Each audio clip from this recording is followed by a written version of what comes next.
अभयापुरी south विधानसभा क्षेत्र के बारे में बात करेंगे। तो यहाँ पर एक वक्त था जब all India United democratic front Badruddin Ajmal की पॉलिटिकल पार्टी ने अनंत कुमार मालवो को 51,525 वोट तो यहाँ पर मिले थे और वो जीत दर्ज करने में कामयाब हुए थे। चंदन कुमार सरकार दूसरे नंबर पर रही थी जो 51,334 वोट हासिल किए थे। भारतीय राष्ट्रीय कांग्रेस पार्टी के जो तो ये प्रत्याशी थे।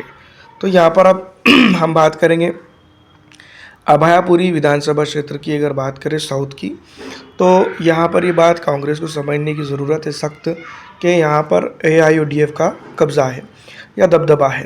तो भारतीय जनता पार्टी को दोनों ही दल पूरी तरह से रोकने की कोशिश कर रहे हैं कि सत्ता में ना, और काफ़ी नज़दीकी मामला था। आप देख सकते हैं 51,525 AIUDF को मिले थे और 51,334 वोट कांग्रेस को मिले थे। तो लगभग अगर देखा जाए तो कुछ परसेंटेज का मात्र 0.12% का जो है तो फ़र्क था, जिसके चलते भारतीय राष्ट्रीय कांग्रेस पार्टी यहाँ पर हारी थी। तो ज़रूरत इस बात की भी है कि यहाँ पर दोनों पॉलिटिकल पार्टियाँ सोच समझकर अपना प्रत्याशी उतारे, और जो है तो जीत और हार का फैसला तो जनता करेंगी, ये बात हम तमाम ही जानते हैं। तो क्या जो है तो इसका हालात रहेंगे और किस तरह से जो है तो मैनेजमेंट रहेगा ये भी इम्पॉर्टेंट है।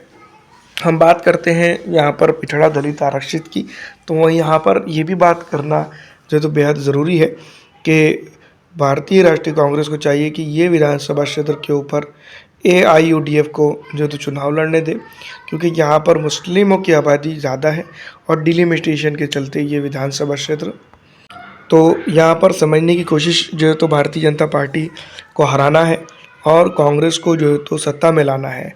तो सीधी सीधी बात है कि जो विधानसभा क्षेत्र है ये, इसके अंदर दोनों का योगदान ज़रूरी है, और अगर दोनों एक दूसरे के साथ योगदान करते हुए आगे बढ़ते हैं तो इस इलाके की राजनीति के अंदर काफ़ी बदलाव ला सकते हैं।